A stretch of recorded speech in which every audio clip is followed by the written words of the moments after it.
least on the other, I don't do that. So everybody should have had a chance to read that, unless you want me to read it quick, I can do that. It was a nice letter, Was a very nice letter, well deserved. absolutely.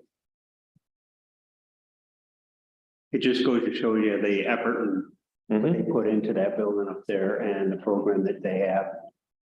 The way I like it for them. It's not, It is. it's not only, I mean, yeah, she gets the credit. It's not only her, it's the whole staff up there, the volunteers that go in there. I mean, she's got a great program. If you actually take the opportunity, which I'm for sure you have, to stop in there and just see what happens in that, what goes on in that place. When that building was first purchased, when they put a lot of people volunteered, a lot of work in that building, There, cages together. I'm so happy that I'm, there's a lot of people that still volunteer a lot of their services Mhm. to go in there, walk the animals, and it's just unbelievable. You know, when you ride by, you don't think about it, you know, you just ride by and you mind your business, you're going to work to do your shopping wherever you're going but stop there and just see what is put into that. I think Justa is proof that it's just not all about the dogs, it's about the people too. Yeah. Yeah, oh, it is. They're well, you might have the dedication to that day. There also has to be. Thanks. Okay, next item, animal shelter tree removal. I didn't hear about this from Mike. Kind of. Heard to him, it's almost like an emergency bill, it's an emergency thing that needs to be done with a large pool. Animal shelter, from the limbs come down, the damage to the roof. They wanted, county, the only county workforce did what they could do. Get an estimate from easements, I haven't seen an estimate. No, we can ask too to see how much it was, because it's got to come out of buildings and grounds budget. Janice wasn't able to be here, but she stopped in the office and asked if I knew anything more. I told her I knew you had had a conversation with Mike and we were waiting for committee. I'll look at that in tomorrow.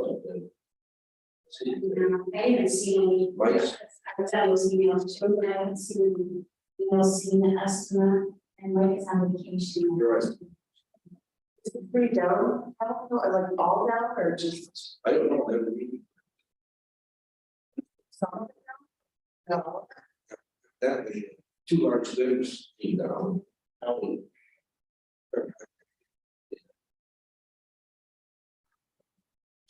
Started there.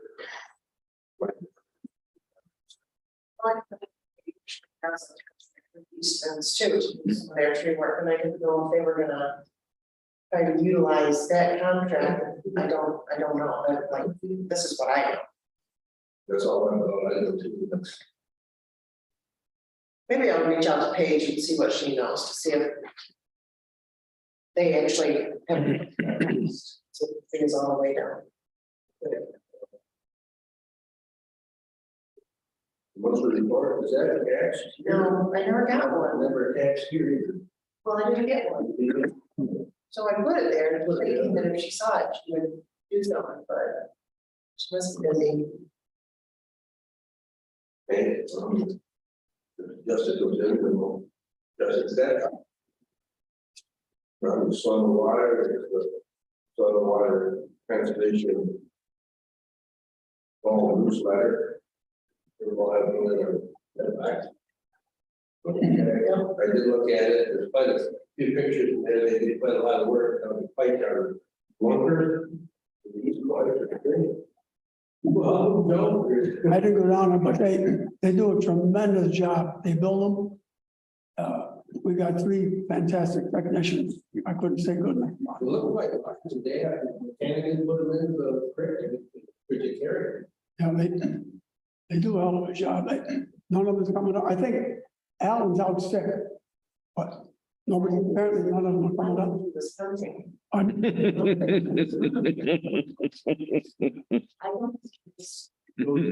But putting those markers in, help get grants. There was grant money that paid for those. markers. And, well, I'm gonna do more of those around. Wildlife. Yeah, but they build them. They build all out. Yeah. And then it's put hemlock in the water and it doesn't deteriorate, lasts for years. They showed it in the picture there, where they loaded it all out of trucks. they've been, the last couple of years, they've been putting quite a few of them in.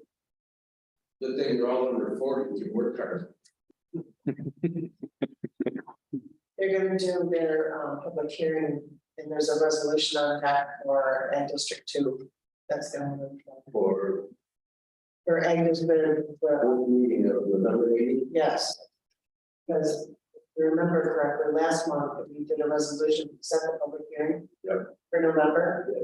So, yeah, and he'll be here for the board meeting to go over the changes. And then after the public hearing is closed, the board will presumably adopt a resolution to adopt the changes to Ag District 2. That's the only thing. But it didn't need to be on this agenda because we did that 2 months ago. Okay, but you start adding the year. Yep, I do at some point.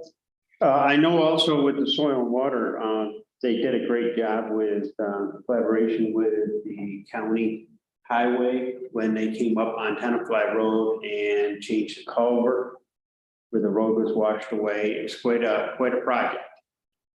It was quite a project, and I tell you what, I was really pleased upon how the water and soil and the highway department worked with our guys, or our guys basically worked with them. And it really worked out well. Alan, You get that. they work extremely well together. I couldn't imagine how well they would work together, and they did. Project came out great.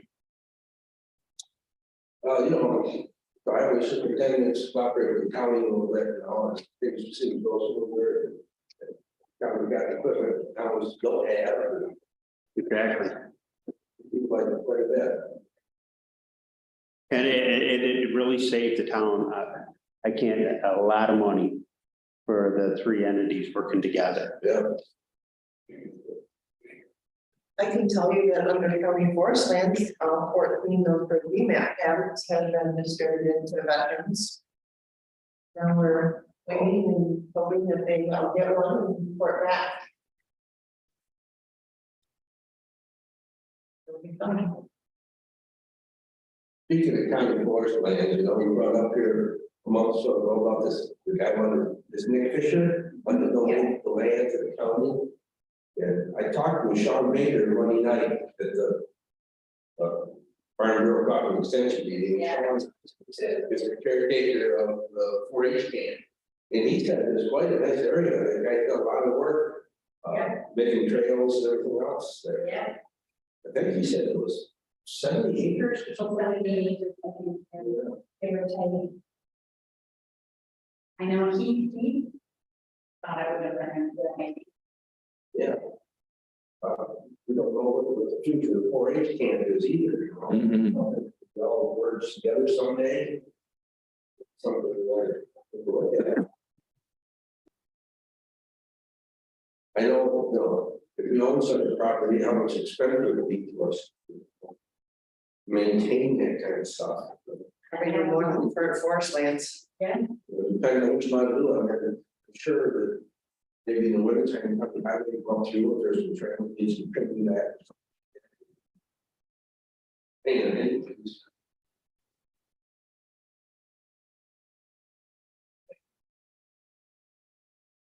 Wanted to meet with them and just get a discussion.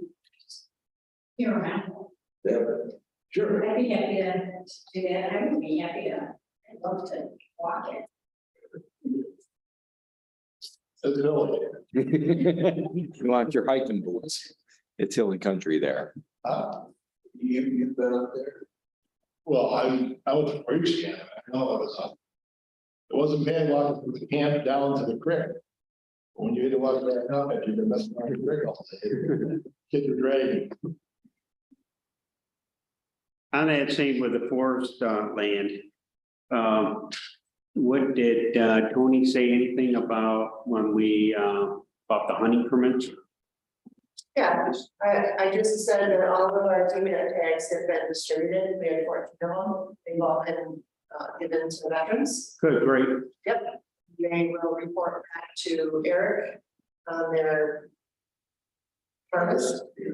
And we'll get those numbers then to see Great, about what, great. and then it will be reported back to the DEC. Eric's doing all that for us, Excellent. yeah. Thanks for the follow-up. Huh? Thank you for the follow-up. Absolutely. Monday night, I think that Farm Bureau, the special meeting, Farm Bureau has resolutions they do every year, local, state, national.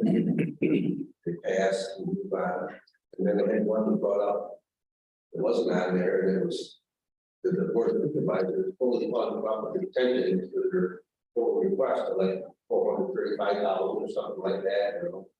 I want to get out and say, well, how much do you want your taxes to go up? You know, that's not a problem, but you want, got to understand where this money comes from. I did, they passed, I knew, you know, a lot of those things they passed, never seen, pushing anyway, so it's another thing. Probably they did it just because it was a joint meeting and then when they turned the property section. What's that guy's name that owns that land? Wasn't he a Republican committee person for Harrisburg one time for $40 million? His or was or something. I think he's the one that wanted to make sure that there wasn't any supervisor got a Republican committee. Maybe that was him. I don't know. There was somebody at one time.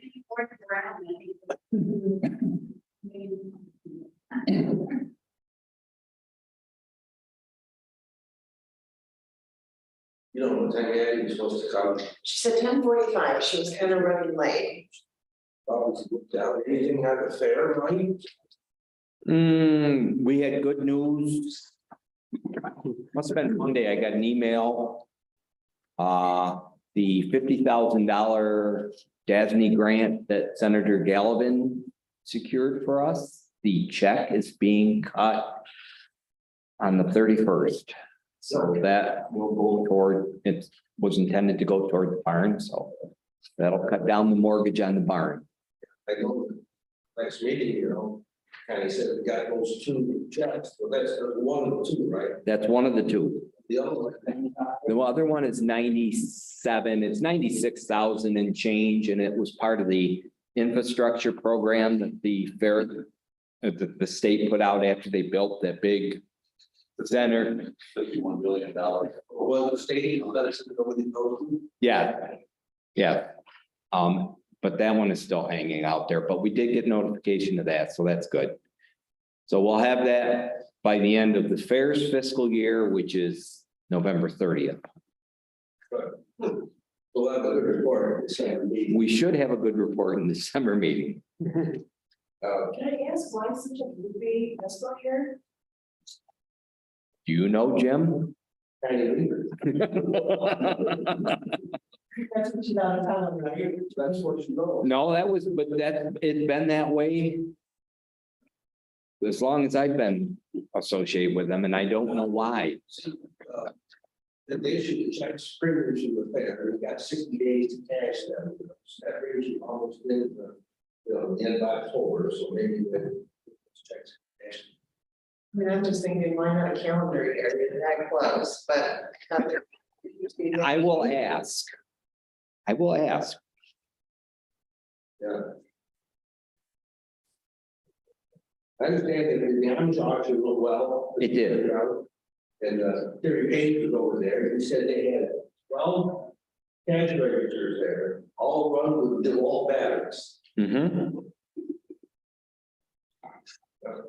It's amazing. I stopped over there. I see Mike there, and it's just amazing the stuff that was going on at the time altogether, how organized it was. It was quite a show. And those cash registers were running quite a bit. And they play around between the auctions trying to get that extra $1 or $2 out of things. You better be on and bid or you are going to lose it. What is it, last year, something they told somebody's horse, they came, what they told them. It was so cute because you had all the little kids, you know, all dressed up in their Amish gear.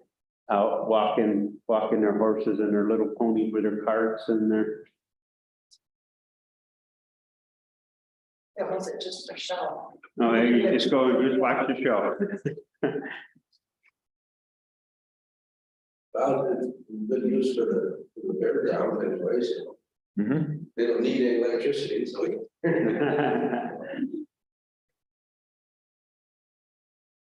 All right, anything else, Saturday or Monday night there in George Burrow, that, Farnborough meeting got hot, you know, and talking about, he's like a ranking member of the A committee of the public. What the state's trying to do, he says he'd rather see, trying to get a farm to grow solar panels and windows. He said, really, he said, I like to eat myself. You know, he's not saying that all this, living being elected.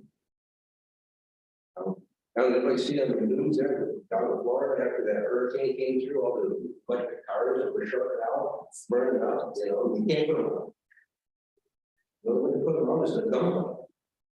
And even that, it's hours. Already on the water. Almost. You were saying, and they say something about the salt water too. Well, corrodes. Corrodes, it must corrode the connections or something because they were having our what's gonna happen with all the salt water that's getting in what's gonna happen to the electric cars when the salt from the road up there gets into the connections and stuff. There's no chemical thought here. I mean, we're done as, You know, you don't. I talked about it numerous times. Think about it until you. Main thing is we look at underneath the cables. For weather related incidents, because if we're gonna go all electric, we're gonna freeze them down when the power goes out. Yeah. And they said, well, that's 10 times more, we can't afford that. But then we can't do what we wanna do because, I don't know, it's 10 times. That's what they were saying. Because they built the windows. Eagle, Yeah, I asked one of the guys, obviously it's cheaper to put it above ground than it is underground. Right. But at that time, of course, we go back, was it 20 years, 20 since windows? About that, pretty close. Things are different now, was that? But I'll tell you something about that salt water. Being part of my dad, this was 40 years ago, had a 22 pistol, he had a varmints, woodchucks under his house in Florida. So he took it with him, he was in Daytona. He brought it back in the spring, and that thing was all rusted up, and I oiled it and everything. So what do you think it's gonna do? You know, if you're all people take care of their vehicles 90% of the time, so. Yeah. I guess lithium batteries are in these vehicles, or somebody last week there, the corrections enrollment, the guy used a lithium battery in hand sanitizer to start a mattress on fire. It didn't make. Got rule the door, I guess. Our problem is we We're trying to get the we have to go to the extremes. Yep. We can't. And it's who we are as Americans. We have to go to the extremes. We can't, you know, because I know some people that have electric cars and have driven them and love them and would never go back. And it's people around here, And that how it works for them. it works for them. You're right. You're right. I agree, but we can't say, you know, well, this might work for me and it might be a good idea. And so, you know, you talk about the windmill projects, when Noble did the area up by you in Eagle, all of those wires are above ground. But it got changed by the time they did the one in Weathersfield, and those cables are underground. It makes more sense. All of these electrical cables, if they were underground, would make more sense. But do we do it? No, because it costs more money and we can't ease into it. the infrastructure change. Yes, I- current infrastructure needs to be changed. It And cannot, they're not even, they're making the laws downstate to force it. One of the, in the building codes, Mhm. 30% of your roof of your house, you want to build this, 30%'s got basis out. So you put solar panels on. That's becoming a law. But we're not putting anything in the law about variance of power line. right, And I'm then, all on like, grids. Find these big grids that go all over Mhm. just deal with it on one road. Mhm. Electric cars don't work as well in the winter either, do they? I don't know, of course, the one person was a teacher and she only drove 4 or 5 miles back and forth to school. I mean, she drove other places, but you know, majority of her drive, and she just absolutely loved it. Yeah, see, that makes sense for her. Mhm. Because the tax incentives or breaks or however you want to call them, were there, subsidies and all of those things, and it just made sense for her. It's like, it's windmills or solar panels. Look at the amount of subsidy that we're throwing into that. Mhm. And yes, we subsidize oil already too. I mean, that's. The government just get out of it, back. Same thing with Belmar. Like a natural migration would be nice. You can find a cheaper way to burn coal. Yeah, that's everything. Instead of putting that smog in the air, I subsidize the. Yep. you ought to be able You know, to we're getting millions. counteract that some way. Right, It's a medical settlement. No, when the climate change. Good morning, America, the sheet from Switzerland, and it showed how much the glaciers had disappeared up there, the rocks they hadn't seen. Hundreds of thousands of years. The ice age came into New York 14,000 years ago, what the hell with that ice? Some guy. Over there, he's figured out a way. Well, to use the glaciers, make snow, so you cover them back up. And then. That might make, that they can use that ski resort, you know, and make the snow. And then hold it off by the chain. Well, there's a couple of thoughts. Everything, all the school buses. About plow trucks. I heard they pretty good batteries. And, you know, a lot of times those guys are on the road 18 hours. Not gonna be able to recharge in 6 hours. Yeah, that's true. again, some common sense. Yeah. And other thing, school bus. And I know, Electric school bus, okay. Of all places in Buffalo. On that 90, I don't care how good they planned it, they shut the throughway down. Someday, there's gonna be a gasser. And there's gonna be kids stuck on a school bus. Along with everybody's car. It's not like you bring a gallon of gas and get it going. And there's times they can't even get to the vehicles for a day. But the people that are questioning, Governor Hochul, why isn't she driving electric cars? But if she was to come here, there'd be 3 SUVs burning 5 miles a gallon fuel. 3 of them would pull her in here in her entourage. Why aren't they doing it? I mean, if they're pushing us down our throat, why aren't they? Like the guy said, I'm going all electric as soon as they fly Air Force One, I'm all that. Bill Gates, one of the biggest proponents for it. And the man has his private jet, causes more pollution. There was thousands of cars, tens of thousands of cars.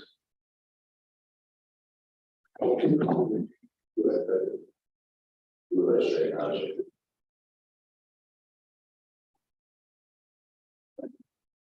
So. They see a public safety generator, you know, we gotta replace another SUV, you know, they could buy an electric one, say they did. I don't think I want my sheriff's department to have one though. Right? I just moved to that accident. I'm walking now, Yeah. better detect. But there probably are some You did say departments that could. Oh, yeah, definitely. Building city tax. Yep. Yeah. do whatever's on here. But you're right, yeah, again, common sense. Short supply. I looked at a few electric vehicles online last night. 300 miles. Where are you gonna go for 300 miles out here? And how long does it take to recharge them? All depends. There's 3 stages. You punch with there's, the way I understand it, like your 110 at home, then you have a 220, and then you have a something else. And it depends upon the grade that you get, is how fast it'll charge. It'll go an 8-hour charge to a 30-minute charge. So I pull into an EV charging station with my car. And then what the Teslas, What it's, the brand name, I've seen Teslas out there. And I talked to the guys, they charge in like 35 minutes. The guys pull in, plug it in, they go in the rest stop, go to the bathroom, you know, get some food or something, they come out, smoke a cigarette, stand there, keep walking. Good to go, they pull their plug and run out of there. And I can pull into a gas station now and fuel up in 10 minutes or less. yeah, but now what you're gonna do is you're gonna charge at home.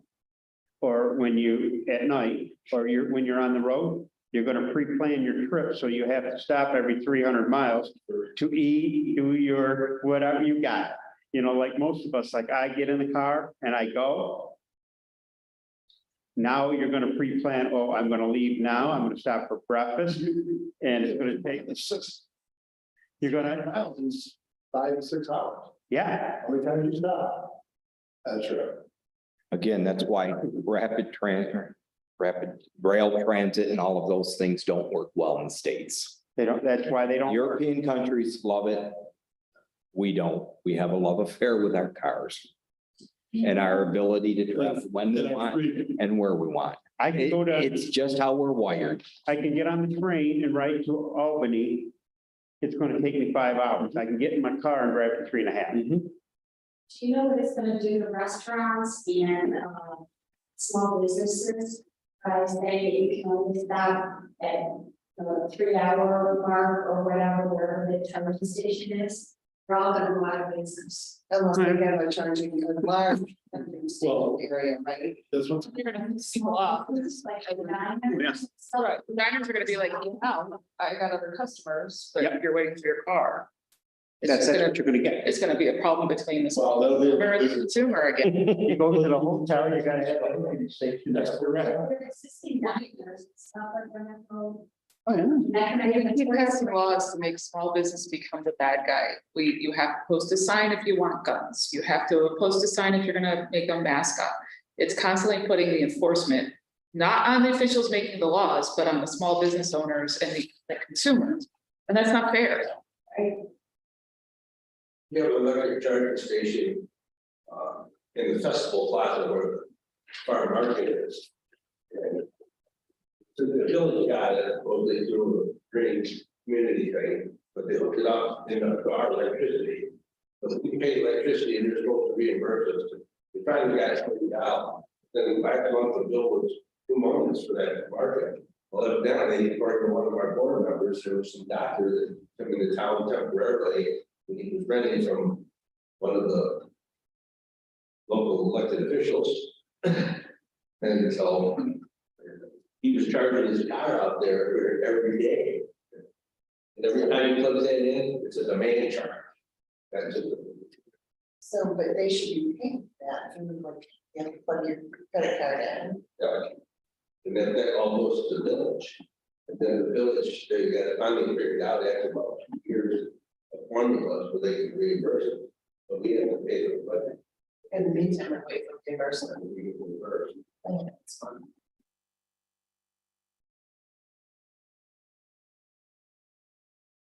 Well, Abby had our agenda, was in the farm homestead and the leaves. And we didn't put it I think you did, yeah. And there's that, there's the. I think the biggest thing in, the farm side of things, the legislative, or the labor committee is asked to law for overtime for farm, for the, or it's kind of on a scale, it goes down from 60 hours down to 40 eventually. Mostly there's some places, some kind of tax reimbursement. You familiar with it? Roughly, That's it. roughly. Because legislation, their recommendation came forward, the legislation hasn't come forward yet. Right. So we haven't seen the final draft. But the same type of thing is, it's almost a reimbursement because, you know, you're gonna have to work in there, you got to Right. hire another worker. Right. Take up that time. Yeah. Well, they're also, I'm not familiar if they're in Wyoming County, but in, something in Tiggs County, they're starting co-ops. Because the legislation, there's a loophole in legislation that it's per employer. So they're going to set up teams of migrants who work Monday, Tuesday on your farm and do their, milking on your farm 12 hours, and then they go to farm B and work there 12 hours, and then they just keep rotating. So they're gonna get their hours. It just means you're gonna have to have some sort of, it adds another layer of management into the farming industry of who's gonna manage who's showing up and when. They're gonna make sure that the quality staff is the same. It's different when you have your migrant worker that you've trained on your farm, how to do it the way you wanna do it. And then all of a sudden, Bob's migrant worker is here, the way Bob trained him to do it on Bob's farm. So it's going to require a different level of skill from our migrant workers who are able to adapt to an ever-changing work environment. And they're not, that Chris's team is having some problems working through that. So hopefully they find a system that we can copy and, duplicate in the rest of the state. But that's the loophole that they're working on right now for this legislation. Trying to keep it as minimally talked about as possible so that they don't tag something into legislation to make that noticeable. So it just, it's with every law, there's a workaround. It's just, why do we have to work around? Can like. It's, I know that they talked about some of the Spanish speaking where, they don't want to come to New York State. now. well, of course not. They can go to Pennsylvania or even to Georgia, where the climate is more like home and work. And as opposed to coming to New York, where they have to deal with our winters that they've never had to deal with before and not make the money. I mean, who wants to do that? I mean, I wouldn't want to. The whole migrant farming community to me is amazing, because if you look at our local workforce, there's no way that half of that workforce would say, I'll go to a foreign country that I've never been to, I'll never see my family for 3 years, and I will do the worst work they could possibly ask me to work to do, and I would do it happily. And they wouldn't do. So the migrant workers that agree to come here, I just have so much respect for them. And I mean, you get your apples and some of them are a little bruised and some of them are completely rotten, but it is what it is. And I know I wouldn't do it. I wouldn't say, I'll leave everything I know for 3 years to go do the worst possible job in the world. And The bottom line is they're here to make money. right, so That's the bottom line. they're not gonna do it for a 40-hour paycheck. That's not, what are they gonna do with the rest of their? Right. Besides cause, They're or, right. find other ways to keep active. Or spend the money they're supposed to be spending home, absolutely. So it just, Not somebody, but they don't have to check. it's a law that they created looking at your pampered American worker, I believe, and tried to apply it to our migrant workers Right. who just don't want it. They don't, They're fine. well, some of them are, I think it's similar to what we've seen with our Belize culture, where they came here willing to work really hard and then kind of found out the American way isn't working so hard. So they kind of integrated into our way of thinking. So I'm afraid that's what we're going to do to our migrant workers. And I hope that they're still willing to come here and happy that we can find a way to So Making there's it even balance, but I'm not hopeful. jobs that need to be done. Something like that, or the farmers are gonna get creative and figure out how with the accounting, how to pay different accounts. You pay 40 hours out of this, pay the rest out of this. But it's so hard to put our farmers in a position of being creative criminals, if you will. That, you don't wanna go over the line. Well, they want to stop, they just want to provide food for the nation, No. you know, and they're not here to And most of damage them, or. they don't care about the overtime. They want the work. I think that's the hardest part, especially for the owners of our farms, because most of our farm workers work sun up to sundown and sometimes past that if they're involved in the management aspect of the farm. So they don't understand a 40-hour work week to begin with, because they've never worked one. And they don't understand why if people want to work more than that, why do we not want them to? When we can't get workers in the workforce to work 20 hours a week. If we have workers that want to work, why don't we just? Is it the legislation that has to be passed? That's almost from the labor committee or something. It was Labor Committee's recommendation to come forward, so it has to go through the legislative process. The governor can sign an executive order for it to be imposed first. But I believe it has to go through the process. The only problem is it's just waiting for that recommendation. The legislation, they had it ready. They're gonna act on it before the first year. I don't think so. I don't think they can, to be honest. Just because the case, things change, you know. Right, we haven't heard that it's going to be moved forward in any, but she's also every other day threatens to pull everybody back into session for whatever her whim is, depending on poll votes, so. We'll see. Hey, Mike, anything for green energy? Because we kind of talked about green energy. just, Brett Hastings is coming next month. Cheryl's been in contact with him. He's putting some things together. If you have questions specific and related to green energy, let either Cheryl or myself know, but Cheryl know. And we'll get them to Brett so that he's prepared to answer those questions. Is he done with committee of the whole? No, this, Okay. The Ag Committee, well, green energy. Green. We gotta, make sure that other supervisors know.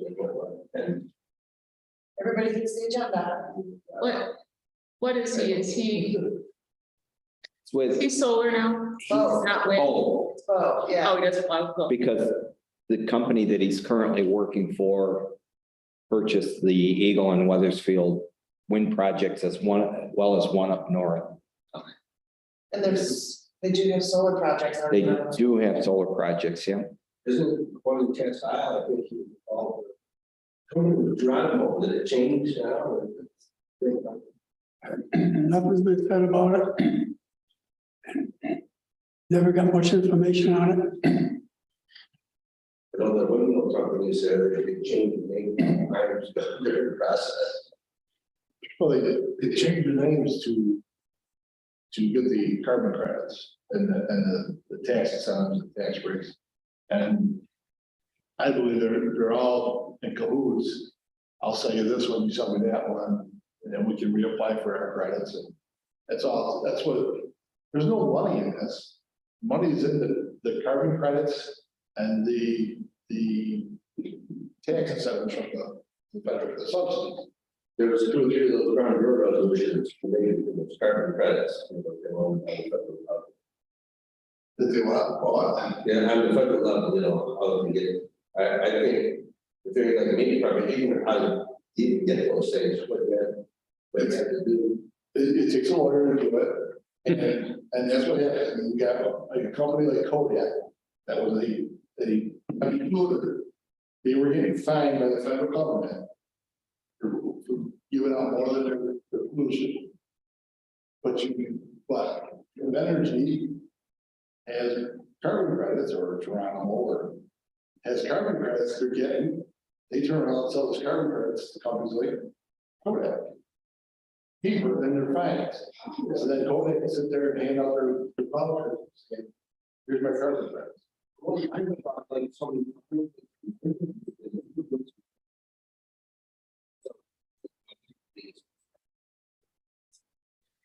That's where the money, It's a game. it's a game, and that's where the money is, it's in the federal and senate. States. Yeah, and you get them for 5 or 7 years. Yeah, change company name. Oh. But they don't give us 20 years. I don't think, I think it's like 5 or 7 years. Sure. That's why we're going to change things. Like, that's bad.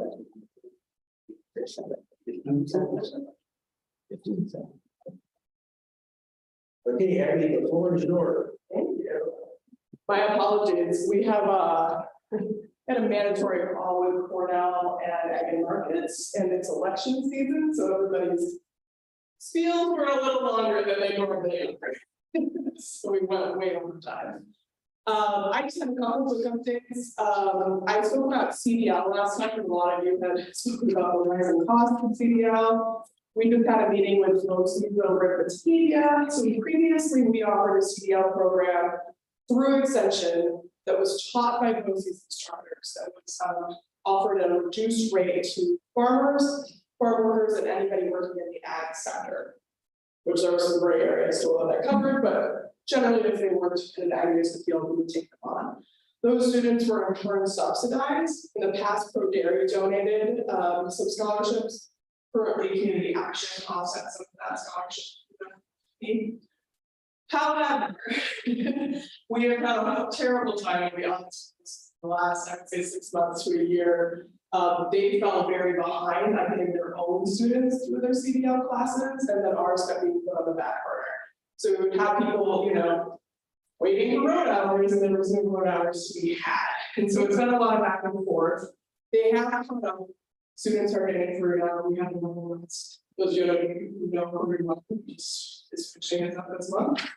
However, there will also be regulations for CDL introduced. So that is also further complicated things. Most if you're doing AEP, most of the classes now will have to do a theory course, which is offered online through New York State. So things have changed significantly in the last year, and the long and short of it is BOCES called a meeting with us, Genesee County, who have a similar program to us, and then Orleans and Livingston that are looking at similar programs.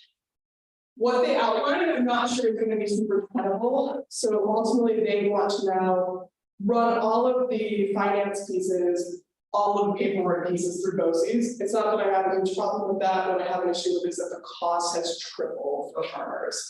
So that's not going to be tenable, particularly for those farms that often run farm workers through this program, with the assumption that, you know, they may not ultimately need the license, but they want to have that backup there. That piece is certainly not going to be tenable for a lot of these folks. So we had a lively 3-hour discussion about the program. I understand with the cost of fuel, with the cost of instructors, everything has gone up, but it's just not, it sort of defeats the purpose of offering the program at a reduced rate. So what I am going to start investigating is potential of going to a private contractor. This is what Erie County does. So Erie County's association just started a similar program. They have a private contractor and they're going to offer a much reduced rate. I'm going to explore those options and see if we can find something that is cheaper. We will see. So that's in progress. For those of you who were saying last time, CDL, you know, the cost of BOCES alone has tripled easily in the last year. And it's great to see that they are getting students through now, but it's just, you know, for people, this is perhaps not a requirement of their daily job, or just something they want to have to be covered. It's going to be increasingly difficult for those folks to pay for any of those classes. The other piece is the theory course that is online. It's obviously difficult for those folks who don't have regular internet access or who don't have a smartphone, which we know a lot of us do not have. And so one thing that is difficult is that if they want to take that theory course at BOCES, they have to get to BOCES in Batavia. That's the only place they offer this right now. Sit on a computer, take that piece. Obviously, BOCES would have to be open in some capacity during that time for them to do that. So lots of complications. We will see how that goes. So I will keep you apprised where that's at. If you're hearing people talking about CDL, particularly our program, everyone should be through most of the last class. We'll be looking at some different options. Is it originally? Would be paid like $4 like $600 a day or something. So the prices we were looking at was for 3,800. For the A, for instance, which is obviously like, you know, the highest speed. Now, what was convinced me is that they were gonna offer two different tracks, one for. So what often happens is we will have a farmer come into the program who's really afraid, you know, they're not gonna qualify for any of them, and then it turns out they've, you know, been driving these vehicles for years and years and years, and they're very skilled. So they are not gonna offer a skilled track versus a starting from zero track. However, the one is cheaper, so we know everybody's gonna come in and say, oh, yes, I'm very skilled, and then it's right. That's what I'm gonna do. So we will see how that manifests as well. We all said, you know, that's a great idea, however, every person is gonna come in and say, yes, I want to do the skilled one, because it's like $1,000 cheaper. So. They make them drive around the park, ones that, the 10 speed, you see how they shift it from low or skilled or whether. So that, we said, spend just 1 hour of the vehicle. Do that session first before you offer the pricing. They wanted to offer it up front. I said, they'll do that. You'll know right away who's gonna qualify. We have our annual meeting on Monday in conjunction with Farm Bureau. So that went pretty well. It's the first time we've ever done that. Farm Bureau was a little slow getting back to certain things. We got all hammered out. It was a great evening. So we have a new slate of board members, and we announced at our organizational meeting as well in January. We appointed new members to our 4-H and committees as well. The college got off essentially for now. We'll be seeking level state funding for extension this year in the county or the state budget. Everything we're hearing about the state budget is that it's going to be a very chaotic budget year, and so there's a lot of competing interests. And so we received our first increase in last year's budget for the first time in 15+ years. And so at this point, we're just seeking level funding. That doesn't have a huge impact on the substitution here in Wyoming County, because a lot of that state funding goes to those state funded positions, which we, like I've said before, I am one of the few that is partially state funded. So doesn't have so I will be going to Albany in January for all sorts of lobbying fun. The spotted lantern line, which I mentioned before, invasive moth species, has been now seen all across New York State.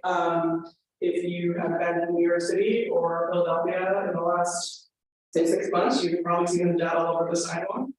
What has proven really successful as a bipartisan effort is that everyone loves stomping on them. And so legitimately the campaigns in New York City, Philadelphia, and Buffalo have been very successful in just telling people to stop on them when you see them.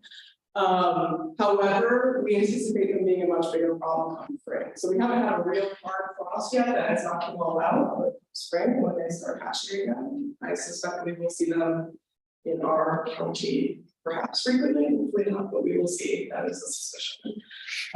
So we will see trees, and then hanging shrubbery as well. Like, so they're sort of opportunists. So that's a concern, is that if they find something that they like here, then we just burn it and eat it. But trees are the major victims of it. So but they. So they're advice on the can't call them gypsy moths. No, and they're bigger, so if you haven't seen one, I would say when they're in talls, they're a little smaller than the lower line end, and they have bright red on them. So they're still easier to see than some of the gypsy moths were. Yeah, exactly. Yes. That's just not gonna work. I hate big bugs. That's one of the correct campaign, because you stop on them when you see that. So I'm sending pictures from Philadelphia, entire sidewalks of just bug cars. Philadelphia's had a very successful campaign of civilians just stopping up. Obviously, that don't occur here, but where they can take on, with lots pretty easily without anybody seeing them for a week or two. In cities, that's a successful effort. I can deal with anything but big bugs. They're more sizable than you think. They're very fat. Great, Those are butterfly size. hardly wait. So we will see what spring brings in that regard. Other than that, our annual report obviously was at the annual meeting. You will all receive copies sometime the next week in your mailboxes to review. That has all of our enrollment data from the past year, as well as a breakdown, a very basic breakdown of our budget, and then highlights on done last year. Final thing I'll add is that Maple School, which we brought back last year after COVID, is going to be in December after school again. So we're very excited to bring that back. So I should have to prepare for that very soon. As I said, I promised my staff that I would bring this up. We had some very serious issues with climate control in our building, which Mike has alluded to, and I understand the limits of what he can do, but it has been exceedingly chilly downstairs to the point when I came out on the weekend to pick some stuff up, there was frost on the interior windows. And then meanwhile, FSA and everybody upstairs is balmy like 85 degrees. So if you've been in the building, give the heads up, climate is an issue. I had a board meeting in River Coast this past week, so Mike did say we're gonna kind of turn a blind eye to some of our heating apparatus, which I very much appreciate. I know there's still some sorting out. It's been a I don't think it's helped that we've had a whole lot, so he keeps getting out what it should from. That's all. You know, you did mention, right there, passing of Bruce Hill, you know, it was where that Bruce was about to exactly year back when we did, Erie and Romney tying them together. I think I was on the extension board when we hired. Yeah, and he worked Years ago. with Big Section for decades, and it was a huge loss for us, and then. To leave open and build, but that's all of our institutional history, kind of an extension here, while we have beginning of our leadership. Okay. Anything else, Brandon? Thank you, appreciate it. Okay.